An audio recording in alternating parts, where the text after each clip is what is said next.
Pasti teman-teman pernah dan mungkin sering merasa bingung harus belajar Alkitab mulai dari mana dan bagaimana caranya. Stay tune karena kita akan belajar bersama-sama.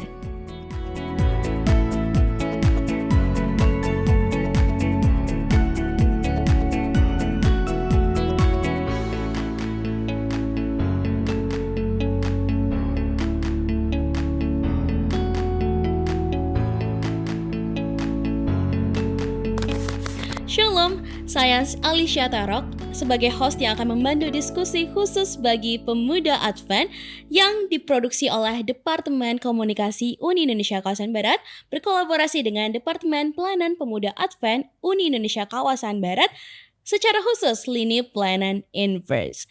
Nah, ngomong-ngomong Inverse, apa sih itu Inverse? Kita akan temukan jawabannya bersama dengan teman-teman yang sudah hadir di studio, bersama juga dengan pendeta.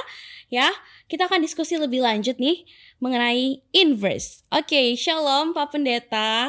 Apa kabar? Di sini ada Pendeta Ebenezer Sembiring. Beliau adalah Direktur Pelayanan Pemuda Advent Uni Indonesia Kawasan Barat. Oke, selanjutnya ada Kak Gary Sinaga. Halo Kak Gary. Shalom Kak Alicia. Shalom. Beliau adalah mahasiswa aktif yang merupakan Ketua Public Campus Ministry Uni Indonesia Kawasan Barat. Dan juga ada Kak Kevin Korigin. Halo Kak Kevin, shalom. Shalom. Oke, Kak Kevin adalah seorang young professional dan juga seorang young family ya, bisa mewakili young family ya. Merupakan co-founder dari Indonesia Youth for Christ yang merupakan pergerakan pelayanan orang muda Advent sejak tahun 2011 yang berfokus untuk meningkatkan kecintaan kepada Tuhan, gereja, firman, dan misinya. Betul ya Kak Kevin? Oke. Sebelum kita lanjut ya membahas Inverse, aku mau tahu ya bagaimana kesan teman-teman ya terhadap belajar Alkitab pertama kali. Aku mau tanya ke Gary aja deh. Gary, bagaimana pertama kali kamu belajar Alkitab, kenal Alkitab? Apakah mungkin terpaksa atau karena disuruh orang tua atau karena apa? Dan bagaimana perjalanannya sehingga kamu bisa tahu bahwa Alkitab ini adalah hal yang memang gak dipaksa juga gak apa-apa gitu. Ini benar harus dipelajari dan ini menjadi pedoman hidup kamu. Boleh ceritain Gar? Ya tentunya perkenalannya tidak mungkin tidak dari keluarga ya. Tentu dari keluarga. Ya pertama pada saat kecil pasti kita diberikan Alkitab bergambar. Jadi kita dengar-dengar cerita anak-anak. Di situ kita baru belajar Alkitab. Dan memang mungkin ketika remaja tidak sering baca Alkitab, tapi ketika memang sudah menghadapi masalah, baru di situ tersadar bahwa memang kalau Alkitab itu kita memang harus pelajarin sendiri sih, bukan karena paksaan. Karena kalau paksaan nggak bakal masuk apa yang Alkitab mau katakan kepada kita. Oh gitu. Jadi memang dari perjalanan hidup yang membuat ini bertumbuh ya. Jadi satu hal yang harus memang dipelajari karena memang benar adanya ya apa yang Alkitab katakan ini. Oke, berarti ini pengalaman yang berproses ya belajar Alkitab ini ya. Benar banget Kak. Dari disuguhkan agak mulai terpaksa tapi menemukan jalannya untuk kembali lagi belajar secara menyeluruh ya karena pengalaman hidup juga.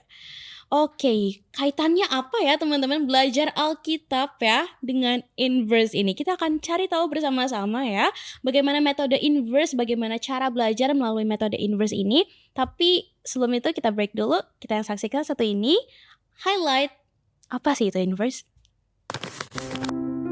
Bosen, ngantuk, malas, gak ngerti?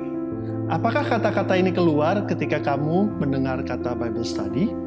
Belajar Alkitab harusnya menjadi suatu hal yang menyenangkan. Tapi kenapa rasanya susah sekali untuk memulai? Apa yang salah?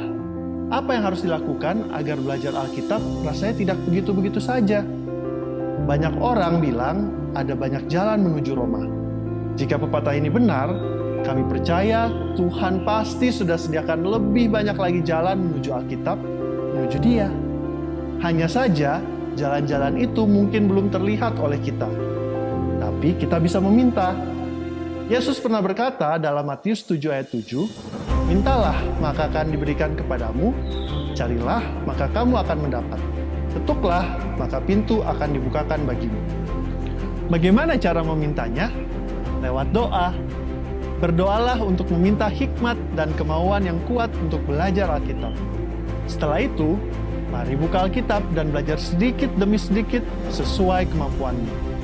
Jika kamu bingung mau mulai dari mana, Inverse Indonesia memiliki Bible Study Guide yang bisa membantumu menentukan apa yang ingin kamu pelajari. Semua dikemas dengan bahasa yang mudah dimengerti. Inverse juga berusaha keep in touch untuk menemani kamu belajar Alkitab. Ada sosial media, diskusi melalui podcast. Semua dilakukan untuk mengingatkan kamu bahwa kamu tidak sendiri. Bahwa kita sama-sama bertumbuh dalam Tuhan, kita belajar bersama-sama, kerja bersama-sama untuk Tuhan. Dan kalau suatu saat kamu kembali merasa jenuh atau buntu, selalu ingat, ada banyak jalan menuju Roma. Ada banyak cara untuk belajar Alkitab dengan menyenangkan, dan kami harap Inverse adalah salah satunya. Open your heart dan open your Bible. Let us dive deeper into the verse. Inverse.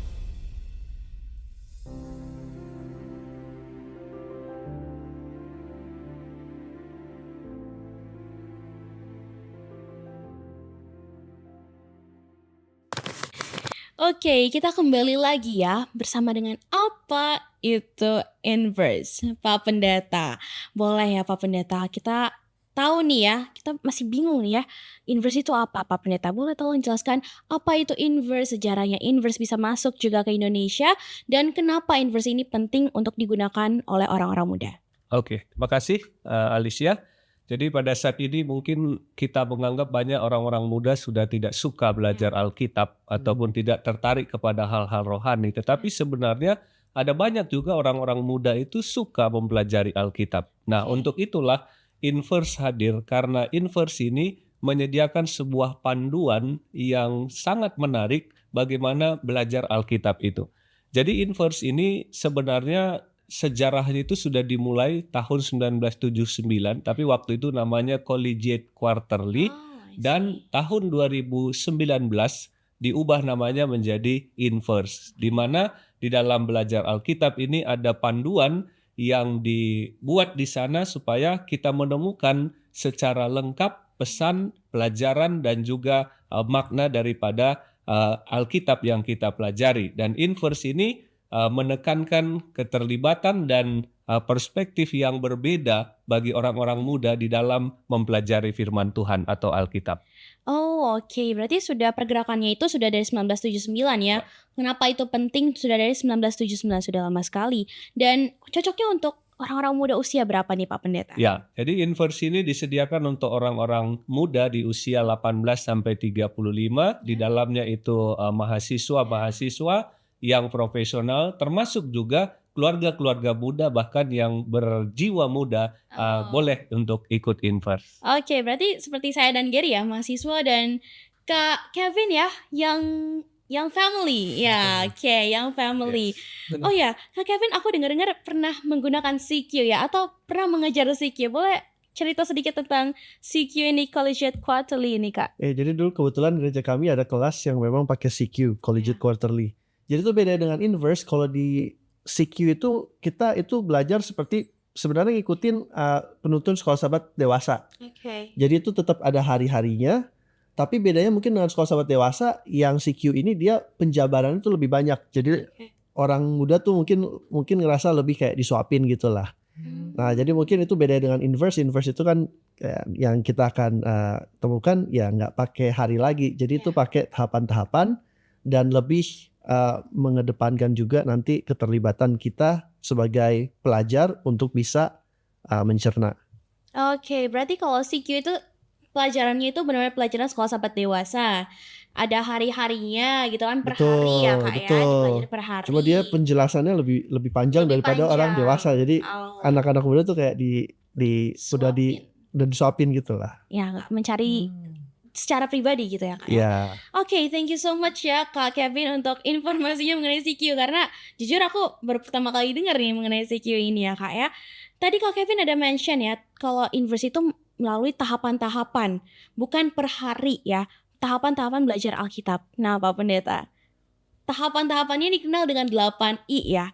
Apa aja itu Pak Pendeta? Mungkin boleh bahas dari I yang pertama sampai keempat dulu nih Pak Pendeta. Oke, baik. Jadi di buku Inverse kita ini ada 8 tahap yang disingkat dengan 8I seperti yang disebutkan tadi. I yang pertama adalah intro. Intro ini adalah pendahuluan di mana dijelaskan di sana ayat ataupun topik yang akan dibahas di dalam pelajaran itu. Kita perlu baca secara cepat di bagian pendahuluan.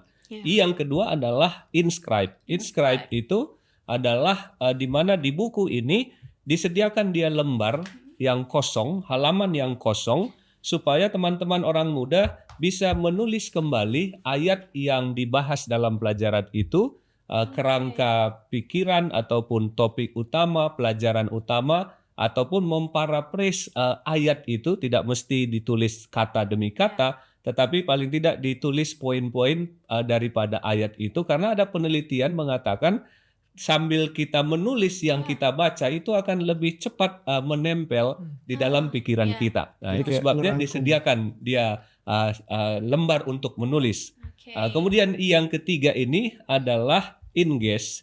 Jadi setelah kita menulis tadi bagian ayat di dalam topik pelajaran itu, maka kita menandai bagian-bagian yang penting dari apa yang kita tulis. Mungkin dengan melingkari, menggaris bawah. Biasanya kalau saya belajar Alkitab itu, kalau ada hal yang sangat penting, saya sudah garis, saya bikin kotak lagi. Dan kalau dia sudah sangat lebih penting, saya arsir lagi. Dia punya bagian yang penting itu. Nah, itulah engage. Jadi setelah dilingkari, dibuat tanda khusus pada tulisan yang berkesan ataupun yang amat penting yang kita bisa dapatkan dari ayat itu. Oke, jadi dari 3 ini ya, ada intro itu pendahuluannya, berarti ayat Alkitab yang akan dibahas secara keseluruhan pada pelajaran minggu ini ya. Kemudian inscribe kita menulis kembali, dituliskan kembali. Kemudian ingest kita cerna ya, dengan cara kita korelasikan lagi apa seperti tadi Pak Pendeta sudah kasih gambaran bagaimana cara mencerna sebuah tulisan ya dari topik Alkitab. Yang penting-penting di Yang penting-penting di highlight gitu ya. Emang sih tadi Pak Pendeta juga udah mention kalau menulis kembali itu memang membuat kita makin memahami apa yang kita baca, nggak cuman baca terus kita pikirannya lagi di mana ya, tapi invest ini keren ya kalau menurut aku, dimasukkan unsur ini, unsur yang sangat penting ini.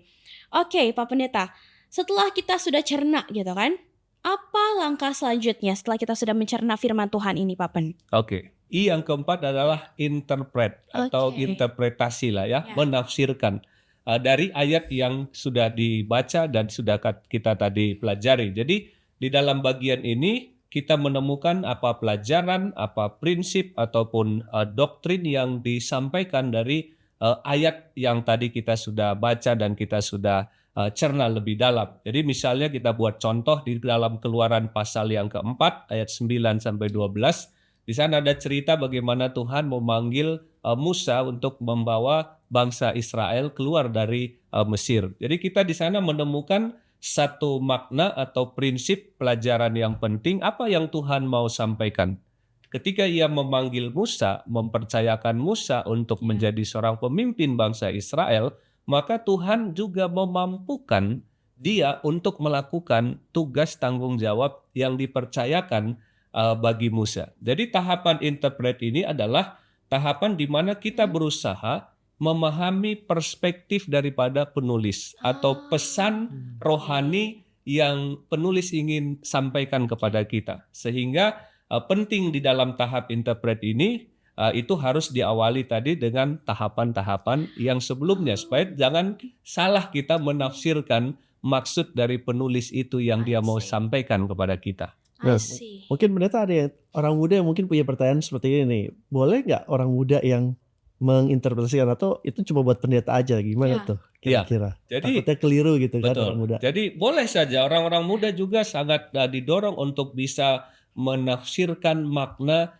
pesan maksud daripada penulis dari ayat-ayat yang dia tulis. Tetapi tentu dalam kita menafsirkan Alkitab harus berdasarkan Alkitab itu sendiri, tetapi juga tidak boleh keluar dari kebenaran secara keseluruhan daripada Alkitab. Jadi kalau kita belum menemukan makna yang utama dari ayat itu, kita perlu belajar lagi lebih dalam apa sebenarnya maksud daripada penulis untuk kita ketika dia tuliskan ayat-ayat itu. Oke, dan jangan lupa pastinya tetap berdoa ya Pak Pendeta ya. Betul sekali. Jangan lupa untuk berdoa. Kita kan diminta untuk menggunakan roh dan pikiran kita ya. Jadi selain pikiran kita bekerja, kita juga harus minta pertolongan Tuhan untuk supaya nggak boleh salah interpretasi ya. Oke, ini semakin menarik nih metode inverse ini dalam belajar Alkitab ya kan Gar? Iya, Semakin benar banget, Kak. menarik dong ya pastinya. Tapi kita break dulu ya. Kita break dulu, kita akan lihat yang satu ini. Seiring berjalannya waktu, banyak sekali kita melihat orang muda yang sudah tidak mau lagi untuk belajar Alkitab. Entah mereka merasa bahwa Alkitab itu tidak relevan lagi bagi kehidupan di zaman sekarang, atau mungkin mereka merasa sangat sulit untuk memahami Alkitab. Oleh sebab itu, Inverse hadir menjadi solusi untuk belajar Alkitab bagi orang muda yang berusia 18 sampai 35 tahun ke atas. Apa istimewanya Inverse? Inverse tidak hanya memberikan pemahaman Alkitab dengan sederhana, tetapi juga mendalam dan relevan bagi kehidupan orang muda. Selama ini, Inverse telah menyediakan versi e-book yang praktis dan mudah untuk diakses. Namun ada kabar baik, mulai triwulan 2 tahun 2024, Inverse akan menyediakan versi cetak. Sehingga dengan adanya versi cetak ini, kita bisa merasakan pengalaman belajar Alkitab dengan lebih baik. Sekarang bagaimana caranya kita bisa mendapatkan versi cetak dari Inverse? Sangat mudah.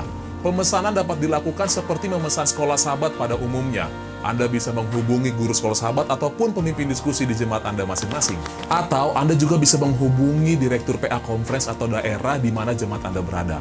Atau jikalau Anda lebih suka untuk menggunakan sosial media, tim Inverse sangat senang hati untuk membantu Anda mendapatkan versi cetak dari buku Inverse.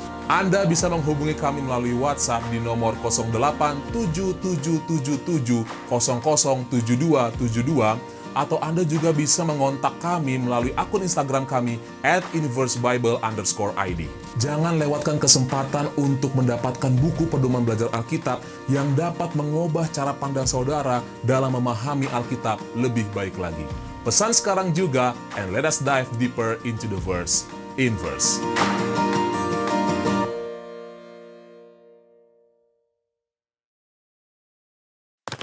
Oke, kita kembali lagi ya sahabat Inverse. Tadi kita sudah membahas 4 tahapan pertama, yaitu ada intro, kemudian inscribe, ingest, dan interpret. Nah, sekarang kita akan kembali lagi ke 4 tahapan selanjutnya. Boleh Pak Pendeta menjelaskan kembali tahapan selanjutnya? Kenapa sih nggak, ya udah kan udah sampai 4 ini udah baca aja seterusnya, it's okay bukan? Kenapa harus ada tambahan tahapan lagi nih, ada 4 tahapan lagi? Boleh dijelaskan Pak Pendeta tahapan selanjutnya? Ya, jadi Alkitab ini seringkali digambarkan adalah mana atau roti hidup. Sama seperti kita makan makanan kita setiap hari, makanan itu kita perlu kunyah dengan baik, dengan cukup, sehingga bercampur dengan enzim yang Tuhan sudah ciptakan di dalam mulut kita dan masuk ke dalam pencernaan, sehingga itu diolah juga dengan baik di pencernaan kita. Nah, firman Tuhan ini pun seperti itu, karena tadi digambarkan itu adalah manna, roti hidup. Jadi itu juga perlu dibuat seperti makanan jasmani supaya kita menemukan makna dan juga manfaat yang maksimal daripada firman Tuhan. Jadi bukan hanya apa yang kita makan penting, tetapi proses dari apa yang kita makan itu penting.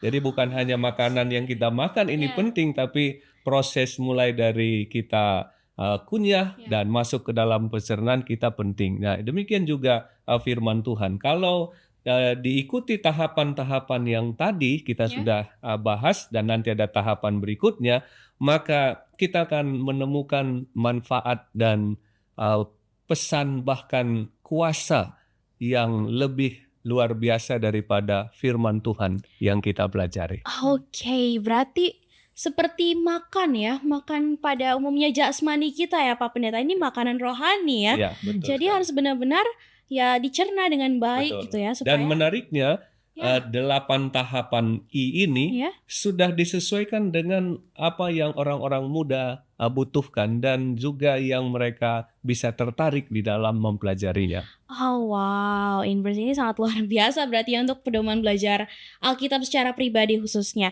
Aku boleh tanya pengalaman Gary nggak? Ya Kak.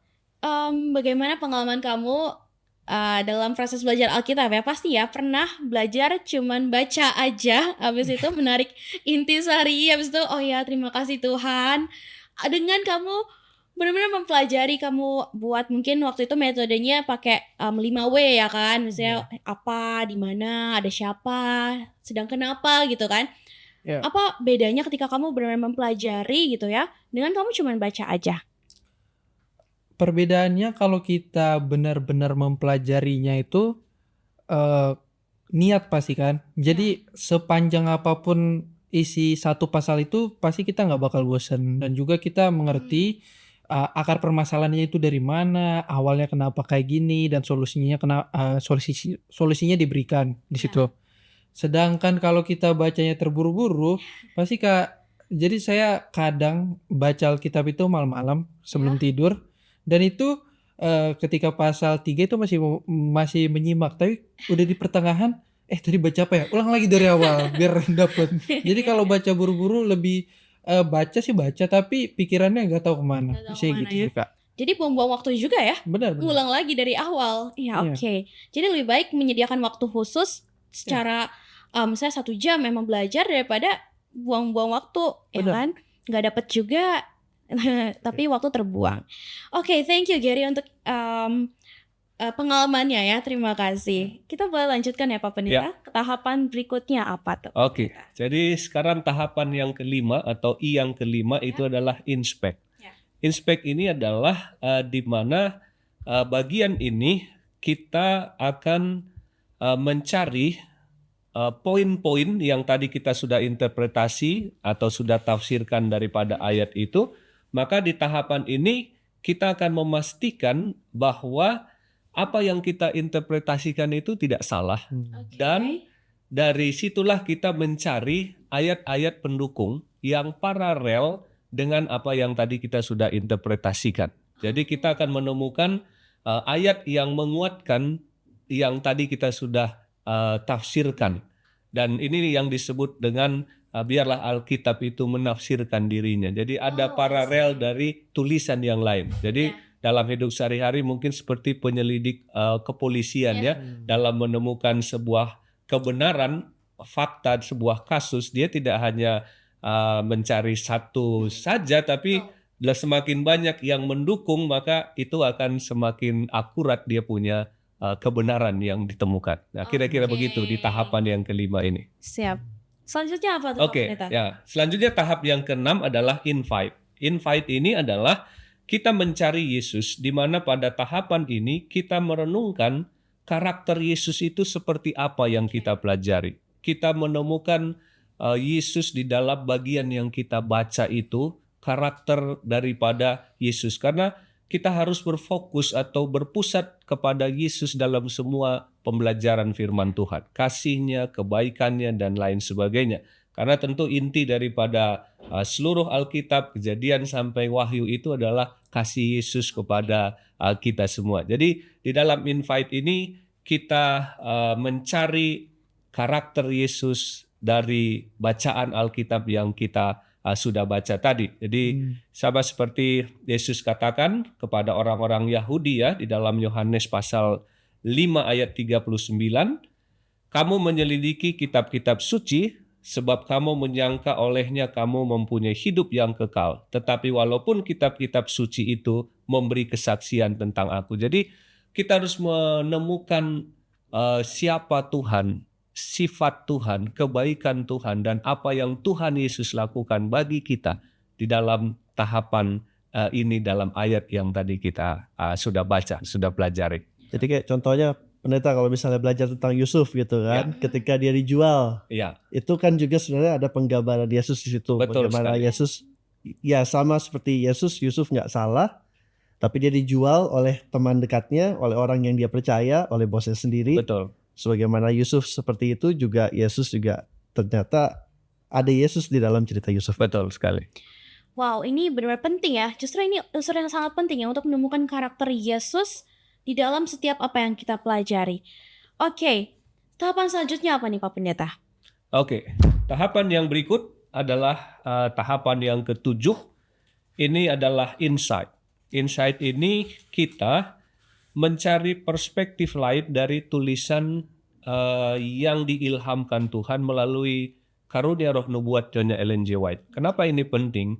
karena karunia roh nubuat itu adalah salah satu distintif kebenaran Alkitab yang kita percayai ini adalah bagian daripada umat-umat Tuhan di zaman akhir. Jadi kita perlu mencari tulisan roh nubuat, dalam hal ini tulisan Ellen G. White, yang mendukung dan juga menguatkan dari pembelajaran yang tadi kita sudah pelajari. Dan sekarang ini teman-teman orang muda begitu mudah sekali kita gunakan tulisan roh nubuat karena sekarang sudah ada versi daripada online. Kita tinggal ketik kata kunci ataupun ayat yang kita mau pelajari, kita tinggal ketik, maka ada komentar-komentar daripada tulisan roh nubuat yang membahas dan menjelaskan mungkin lebih sederhana daripada ayat itu. Dia tidak menggantikan kebenaran Alkitab, tetapi membawa kita lebih memahami sederhana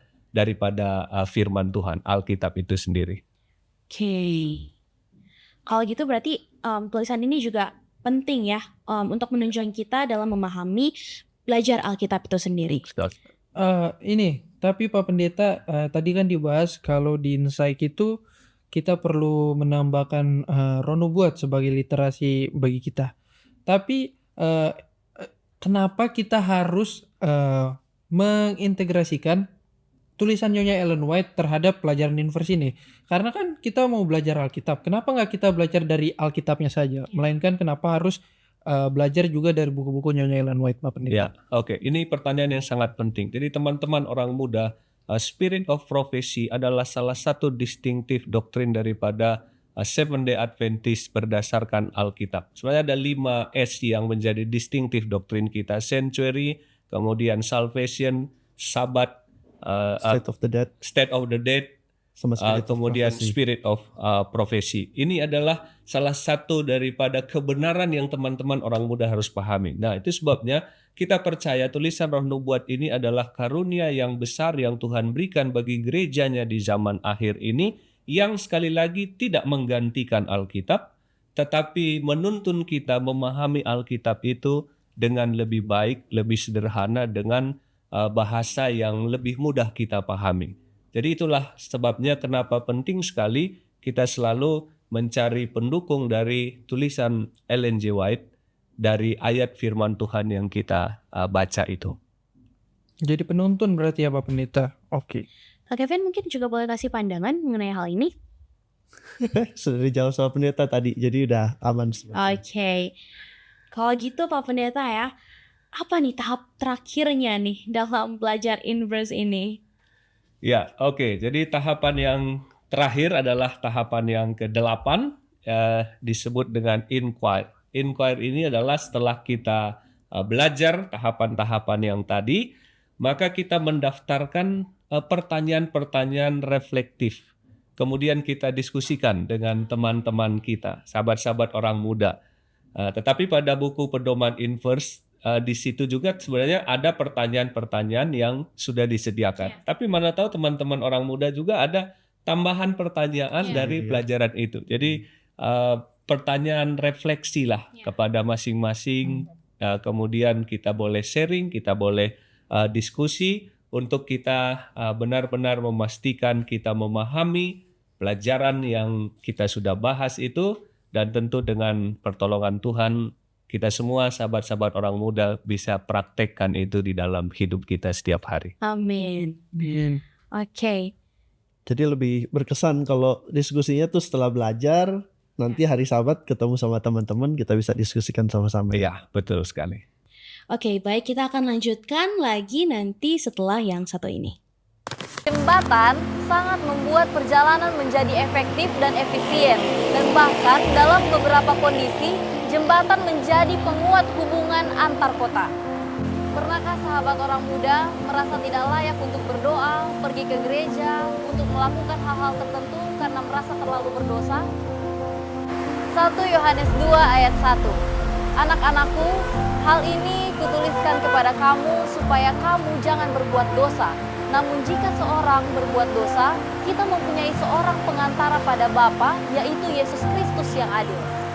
Kita tidak perlu takut untuk datang kepada Tuhan, karena walaupun memang dosa memisahkan kita dari Tuhan, Tetapi kabar baiknya adalah kita memiliki juru selamat Yesus Kristus yang telah mati dan bangkit dan saat ini menjadi pengantara kita yang memungkinkan kita untuk berhubungan kembali dengan Bapa di surga. Karena meskipun Tuhan membenci dosa, Ia sangat mengasihi orang berdosa. Oleh sebab itu, hari ini jangan biarkan apapun dan siapapun menghalangi kita untuk datang kepada Tuhan.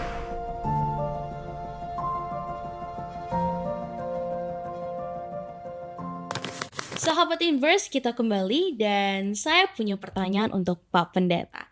Pak Pendeta, kita sudah mengetahui ya 8 tahapan tadi.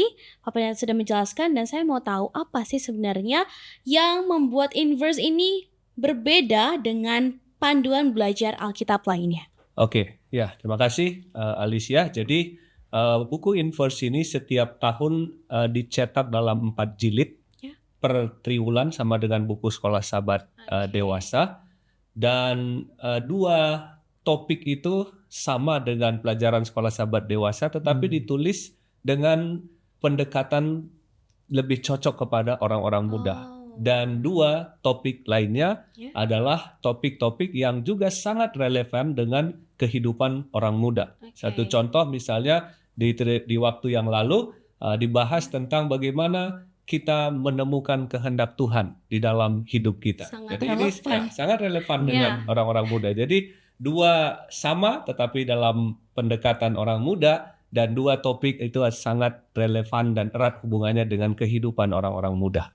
Oke, thank you Pak Pendeta. Dan ini juga didesain untuk boleh mengajar ke orang lain ya Pak Pendeta? Iya, betul sekali. Jadi setelah itu orang-orang muda diharapkan juga menjadi orang-orang yang sudah memahami firman Tuhan dan bersemangat juga untuk membagikan apa yang mereka sudah pelajari kepada teman, sahabat, orang-orang yang berhubungan dengan orang-orang muda kita. Jadi pelajarannya bisa buat bahan KPA juga sekaligus ya Pendeta. Betul. Oke, buat KPA juga bisa.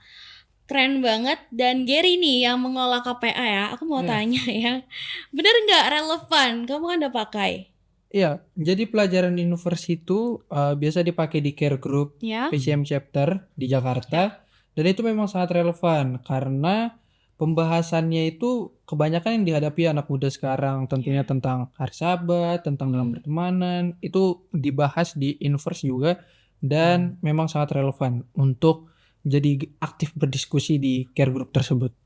Berarti membuat aktif diskusi sangat menguatkan dan benar-benar menjadi kebutuhan orang-orang muda saat ini. Iya benar. Seperti itu. Oke, thank you so much ya Gary untuk pengalamannya. Tak terasa ya, kita sudah ada di penghujung acara, penghujung diskusi kita. Pertanyaan terakhir untuk Kak Kevin dan Pak Pendeta. Dalam belajar ya, kita perlu konsisten dan disiplin. Mungkin boleh share apa yang boleh dilakukan oleh teman-teman orang muda dalam belajar Alkitab ini. Ya, jadi kalau mungkin berbagi tips, kita perlu pertama itu kita mesti luangkan waktu yang kita udah tentukan setiap hari. Jadi saya sarankan sih di pagi hari, jadi tentukan waktu, lalu gunakan itu untuk belajar, karena seperti tadi pendeta bilang, ini firman Tuhan itu seperti mana, roti hidup, itu bisa menjadi bekal kita untuk hari itu menghadapi tantangan-tantangan, masalah-masalah yang mungkin kita hadapi, kita dapat kekuatannya dari mempelajari firman Tuhan di pagi hari itu. Jadi mungkin kalau kita udah bisa tentukan waktu, itu akan sangat membantu sehingga kita setiap hari udah ada jadwalnya untuk bisa pelajari firman ini. Oke, thank you Kak Kevin. Kalau dari Pak Pendeta? Ya, betul sekali ya Kak Kevin. Teman-teman orang muda, sama seperti makan, kita tidak bisa makan dari orang lain. Jadi kita harus makan sendiri untuk kebutuhan jasmani kita. Orang tua, siapapun itu tidak bisa makan makanan kita untuk kesehatan jasmani. Demikian juga firman Tuhan. Kita harus mengambil waktu secara pribadi, ambil waktu untuk mempelajari firman Tuhan. Dan puji Tuhan dengan metode pembelajaran Inverse ini, teman-teman orang muda akan menemukan pelajaran rohani, bahkan kuasa dan berkat dari firman Tuhan. Amin, amin. Terima kasih banyak untuk Pak Pendeta, Kak Kevin, dan Gary yang sudah terlibat ya dalam diskusi pada kesempatan kali ini. Bagaimana kita belajar ya, berbagi ya, bagaimana belajar Alkitab dengan menggunakan metode Inverse. Terima kasih banyak. Tentunya harapan kita semua ya dari diskusi ini, teman-teman, sahabat Inverse boleh lebih mendalami firman Tuhan, dan juga jangan lupa untuk menggunakan metode inverse ini dalam belajar Alkitab Anda. Dan jika kamu ingin memiliki buku ini, buku yang sangat baik ini, Anda boleh menghubungi kami melalui DM Instagram @inversebible_id, dan juga boleh memesan pada pemimpin Sekolah Sahabat Jumat masing-masing. Jika Anda ingin memiliki buku digitalnya, tentu juga bisa. Anda cukup mengunjungi Instagram kami di @inversebible_id. Di sana ada link, Anda bisa klik dan tersedia buku digitalnya. Oke, jangan lupa juga untuk tetap saksikan kami karena pada bulan Juli 2024 kami akan menyediakan video pembahasan inverse untuk menemani Anda belajar Alkitab yang akan ditayangkan setiap hari Minggu malam dan selama bulan Juli 2024 sampai September 2024. Kita akan belajar dari topik yang sangat menarik, yaitu kisah yang mengubahkan. Sampai bertemu. Remember always to dive deeper into the verse. Inverse. Bye.